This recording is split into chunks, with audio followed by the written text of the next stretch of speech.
Daniel? Hola, ¿cómo estás, Eduardo? Bueno, ¿cómo está el resto del equipo? ¿Todos bien? Alejandro, Julián, Claudio, Daniel. Sí. Les mando un saludo a todos. Bueno, Daniel, intercambiamos mensajes hoy y en esos mensajes anunciaste que iba a hablar hoy, tu columna se iba a basar en dos grandes personajes de la literatura argentina. Horacio Quiroga, que si bien había nacido en Salto, Uruguay, él trabajó acá en Argentina como escritor, y Alfonsina Storni. Bueno, hoy vamos a recorrer el camino de la genialidad, de la locura, de la tragedia. Vamos a ir por ahí. Creo que son dos personalidades muy importantes para las letras de Latinoamérica y me gustaría verlas en su contexto y en ese momento. O sea que vamos a empezar entonces con la historia de Horacio Quiroga, que sí, efectivamente, Horacio Quiroga es uruguayo, es nacido, como bien dijiste, en la ciudad de Salto, una ciudad ahí que está a la vera del río Uruguay, hermosa ciudad, y va a ser, su padre es descendiente de Facundo Quiroga. Sí, él nace, es, digamos, el más pequeño de la familia, va a ser un hijo mimado prácticamente. Se va a llamar Horacio Silvestre Quiroga Forteza, por parte de madre. Y bueno, va a ser un chico muy consentido de chico, tanto así que hacía lo que él quería, tenía un carácter muy rebelde, si quería ir a la escuela lo mandaban, si él no quería ir a la escuela no, porque él tuvo una desgracia a muy pequeño, digamos, a muy pequeño de nacido. El padre de él se pega un tiro con una escopeta, sin querer, no fue queriendo, digamos, bajando de una embarcación, se enrieda, creo que con un alambrado o con algo, y se dispara la escopeta y muere trágicamente el padre de él. Y a partir de ahí a él lo va a asignar de alguna manera la tragedia. La genialidad por un lado y la tragedia por otro lado. Él nace en 1878. Y bueno, Uruguay para ese entonces no tenía demasiadas posibilidades. Él crece igual toda su infancia hasta que ya viene adolescente. Y su madre, ahí en el Uruguay, y su madre vuelve a rehacer su vida. Y en el año 91 se casa con un hombre de apellido Barcos, la madre.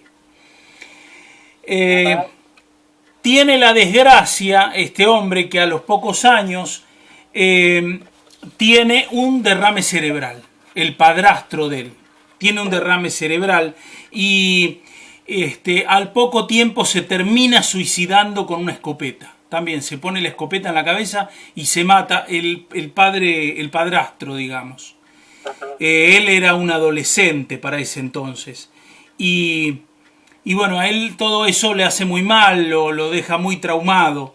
Él después, con algún peso de la herencia que queda del padre, que evidentemente tenía algún billete, decide irse a París, que era para los hombres de letras. Él ya estaba incursionando en la poesía, en la letra. Él, para cualquier persona que intentara, digamos, la incursión por las letras, irse a París era casi un sueño, porque era el lugar, digamos, del arte, ¿no? Era como que todo estaba pasando en París, ¿no? En ese momento. Sí, claro. Sí, claro. La cultura pasaba por París. La exposición pasaba por París. Durante mucho tiempo siguió siendo así. Bueno, entonces él... Disculpame, sí, Dani, sí. Un poco en el siglo XX, se escucha un poco bajito, Dani. Mira, a ver, ahí se mejora un poco. Ahí sí, ahí está mejor. Ahí está bien, entonces el teléfono estaba tapando el micrófono. Ahí. ¿Viste? Ahí está. Bueno, el siglo XX está cargado, la mitad del siglo XX cargado de esas historias, los artistas, y sobre todo en la década del 70, yendo a París exiliado, ¿no? Sí, claro. Claro, era ir a París, digamos, era la meca de la consagración para los artistas. Para los escritores también, digamos, había todo un mundo de la bohemia. Bueno, hay una canción que es La Bohemia de Charles Aznavour, que lo pinta perfectamente, eso de los cafés, de la bohemia, que se juntaban hasta cualquier hora, vivían también en pensiones muy pequeñas, ¿no es cierto? Y hablando de la creación y creando, había todo un contexto que ayudaba a ese estado de cosas, por eso que se iban a París. Bueno, él entonces viaja a París, pero él viaja en primera clase a París con ese dinero que le quedó del padre y después termina volviendo al tiempo con una mano atrás y otra adelante, vuelve en tercera clase, vuelve sin una moneda. No logra, digamos, sus objetivos y tiene que volver. Bueno, vuelve, pero ya vuelve, digamos, con alguna categoría y ahí en Uruguay se relaciona con una serie de escritores, y puede escribir su primer libro que se llama Diario de Viaje de París. En el año 1900 escribe ese primer libro. Pero bueno, luego va a escribir otro que se llama Los Arrecifes de Coral, que tiene algunos poemas, un poco de prosa, algún relato. Y este libro se lo dedica a Leopoldo Lugones, que es un escritor y político argentino un poco más grande que él, unos 4 años más grande que él, porque él lo admiraba. Él había leído Oda a la desnudez de Lugones, de este poeta que es cordobés, y bueno, y él había quedado deslumbrado. Después termina siendo amigo y después terminan peleados que ni se terminan hablando más adelante. Bueno, 2 hermanos de él mueren también de manera trágica de fiebre tifoidea en el Chaco por esos años. Y hay otra gran desgracia que va a asignar su vida y que hace que él venga para la Argentina. Y es que hay un amigo de él que se va a batir a duelo con un periodista y él colabora con su amigo para preparar el arma, para limpiarla y para prepararla, y en ese trabajo que están haciendo se les escapa un tiro y mata al amigo de él. Después la justicia, le dan la boca al tiro al amigo, la justicia determina de que él no tiene nada que ver, de que realmente fue un accidente, y él termina absuelto de culpa y cargo, pero bueno, se viene para Buenos Aires. Eso es lo que determina, digamos, que él se venga para Argentina.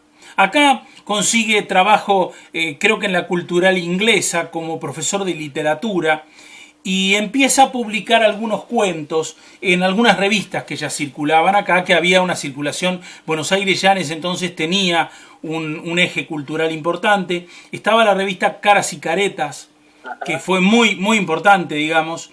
Hay una revista que se llama Pebete, no Pebete toda la palabra, sino P larga T, y después Tipos y Tipetes, y también estaba el diario La Nación. Él colabora con esas publicaciones y sus cuentos empiezan a ser publicados y gustan muchísimo, digamos, ¿no es cierto? En ese contexto que él se relaciona y se vincula con escritores argentinos, bueno, entre ellos ya dije, con Leopoldo Lugones le ofrece irse con él. Iban a las ruinas de San Ignacio, ahí en Misiones,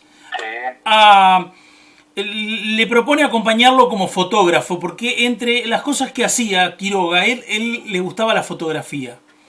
Y entonces Quiroga va como fotógrafo y a retratar esas ruinas de las misiones jesuíticas, y ahí queda prendado del lugar. Él se enamora de la selva misionera.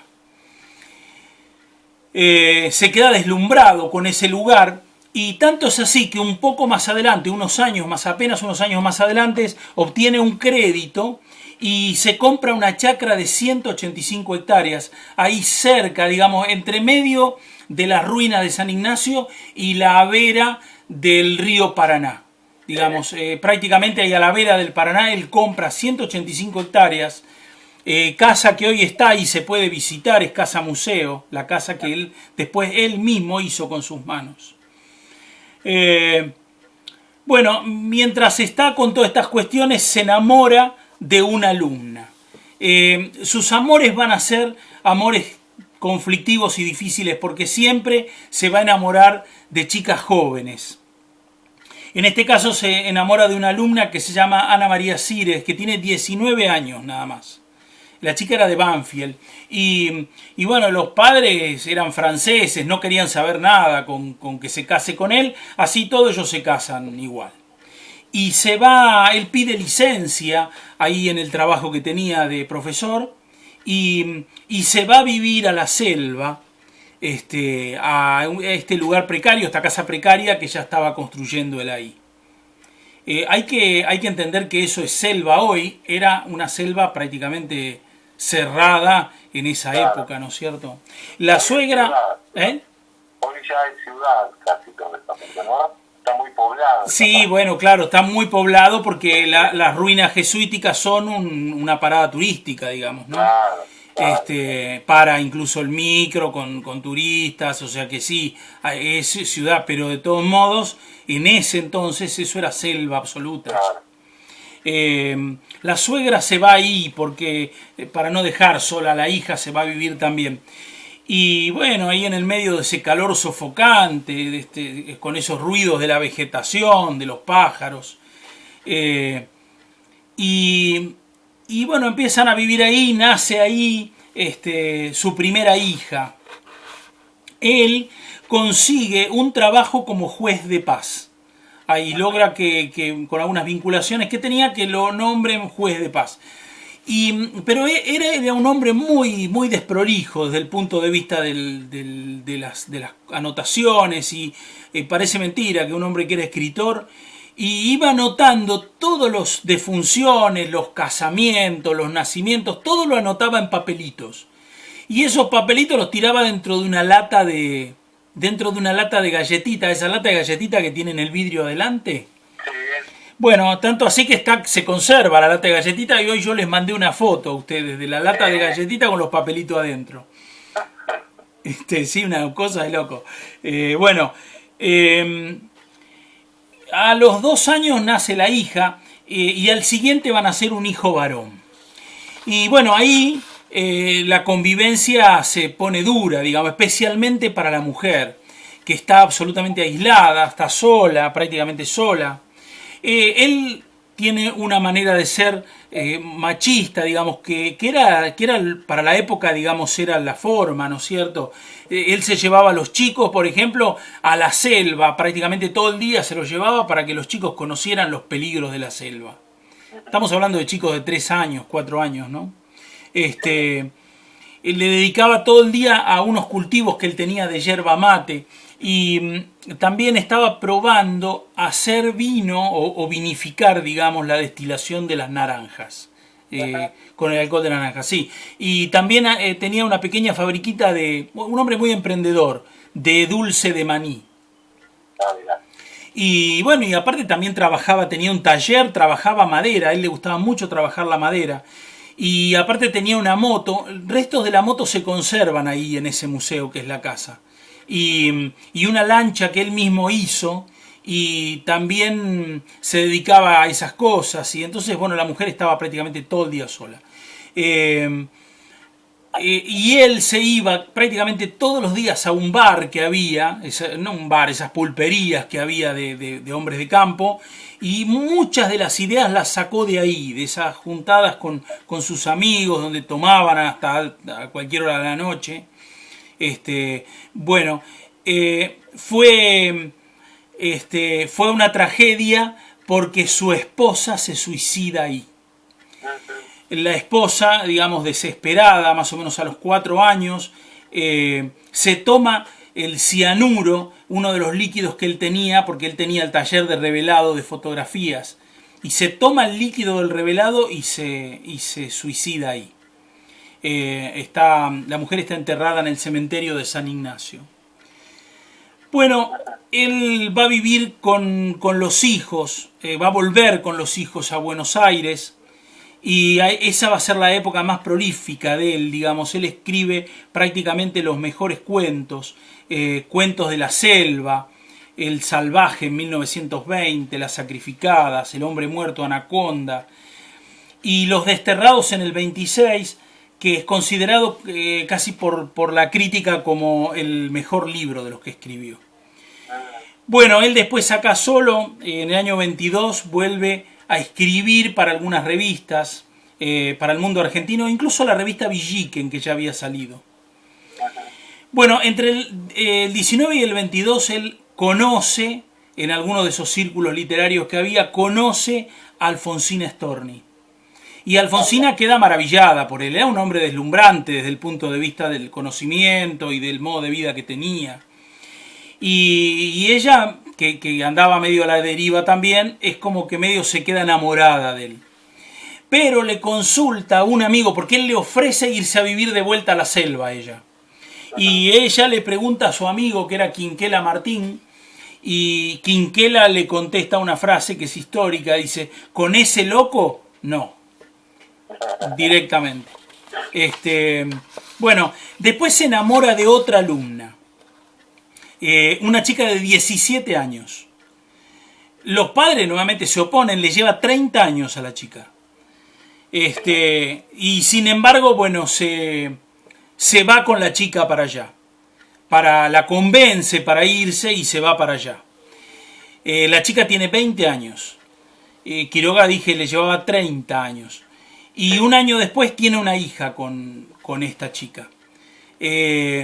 Bueno, la casa le hace algunas reformas, le agrega otra pieza, le agrega una bañadera, incluso una estufa a leña. Pero la mujer no quería saber nada con vivir en la selva, y al poco tiempo ella se vuelve para Buenos Aires con el hijo y él se queda solo. Unos 3 años después, él viaja a Buenos Aires porque tenía un problema de salud. Se creía, por lo que le habían dicho ahí, que él tenía un problema urinario, de infección urinaria, y después se termina comprobando acá en el Hospital de Clínicas que él tenía un cáncer de próstata.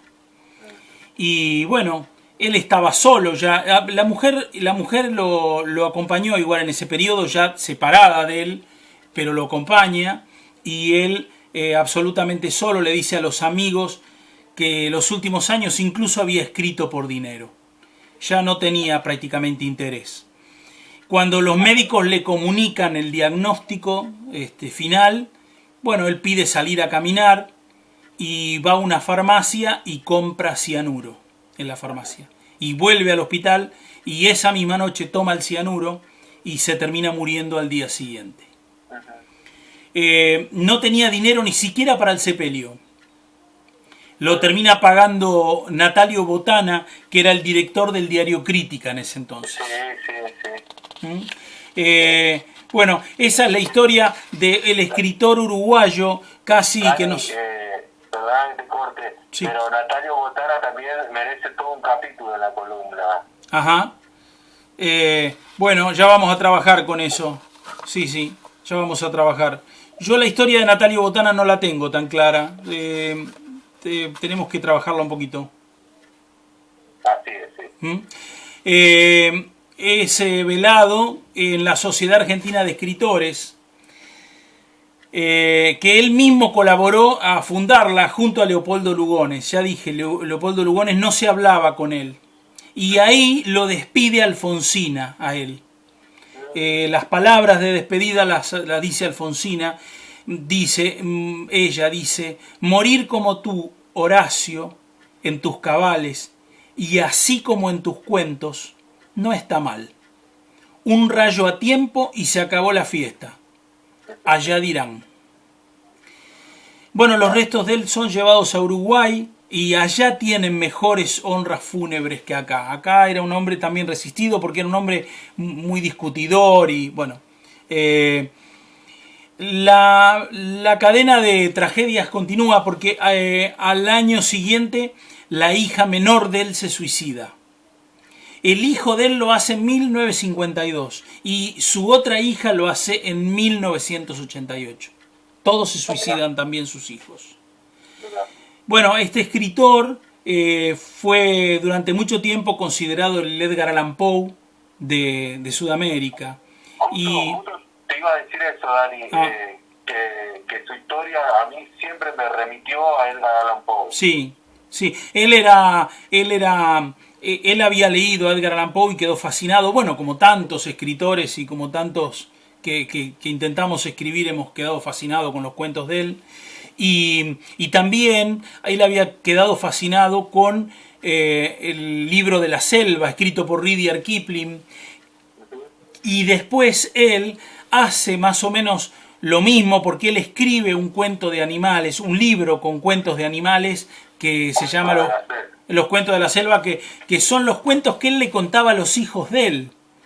Y que después los termina, cuento, historia que él le contaba de animales, y siempre es el hombre contra la selva, digamos, ¿no es cierto? Esa lucha del hombre contra el animal y contra la selva poderosa, y termina perdiendo siempre el hombre. Bueno, ese libro es tal vez uno de los libros más famosos, sí, de América en cuanto a libro de niños o para niños. Quienes quieran leer más, hay un libro muy interesante de la vida de él que se llama Vidas de Cuento, de Graciela Cabal se llama la autora, lo publicó Santillana en el año 2001. Bueno, es una vida muy interesante, yo la hice muy resumida. Es un hombre que ha escrito muchísimo, muchos libros, y muchos de ellos muy, muy interesantes. Hay un cuento de él particularmente que él habla, se llama El almohadón de plumas. Y, bueno, y él habla precisamente ahí de que una persona es atacada por un animal que hay en la almohada. Y con el tiempo se descubrió que muchísimas de las enfermedades uno las adquiere a través de la almohada, porque ahí están los ácaros, los gérmenes. Bueno, esa fue la vida de él, que es una vida asignada por la desgracia, y sin embargo un hombre que ha trascendido la historia, porque los libros de él siguen siendo hoy de culto, ¿no es cierto? Sí. Nos está quedando poco tiempo para abordar la otra parte, que es la Alfonsina Storni. Ahí está, la dejaríamos para la semana que viene. Exactamente, te hago esa propuesta, que también es muy interesante, y Alfonsina también da para hablar bastante. La vida de Alfonsina es muy interesante también, porque es una persona que nace, digamos, en un ámbito pobre y tiene un montón de desgracias, y sin embargo ha logrado instalarse como una poetisa que fundó, digamos, toda una era, ¿no es cierto? Incluso hasta el día de hoy se la recuerda de manera muy impresionante. Así que sí, me parece que habría que abordarlo la semana que viene. Así es. Bueno, Daniel, muchísimas gracias por la columna y ansioso esperamos el miércoles que viene. Bueno, gracias a ustedes por el espacio. Quienes quieran seguirme pueden hacerlo escribiendo en el Oeste, en Facebook. Y si me quieren dejar un comentario, ahí pueden hacerlo también. Perfecto. Muchas gracias. Buenas tardes. Bueno,